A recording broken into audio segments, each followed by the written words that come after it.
Praise the Lord. 34ஆம் சங்கீதம் 19ஆம் வசனம், நீதிமானுக்கு வரும் துன்பங்கள் அநேகமாயிருக்கும், கர்த்தர் அவைகள் எல்லாவற்றிலும் நின்று அவனை விடுவிப்பார் என்று சொல்லி வாசிக்கிறோம்.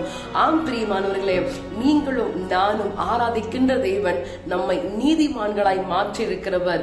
நாம் நீதிமான்களாய் இருக்கிறபடினாலே நமக்கு எத்தனை பிரச்சனைகள், எத்தனை போராட்டங்கள், அவமானங்கள் நம்மை சூழ்ந்து கொண்டாலும் அவைகள் எல்லாவற்றிலும் நின்று நம்மை விடுவிக்க அவர் வல்லமை உள்ள தேவனாயிருக்கிறார்.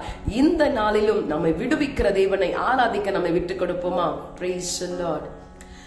மரணத்தின் கட்டுகள் சூழ்ந்த போதும், துர்ச்சன பிரவாகம் புரண்ட போதும், நெருக்கத்தின் மத்தியில் குரல் எழுப்ப துரிதமாய் வந்து உதவி செய்தார்.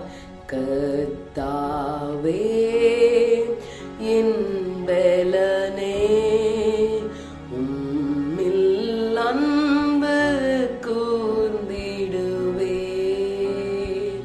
ஆம் ஆண்டவரே, எங்களை விடுவிக்கிற, எங்களை நீதிமான்களாய் மாற்றி இருக்கிற உம்முடைய அன்பின் கரத்துல எங்களை விட்டு கொடுக்கிறோம்.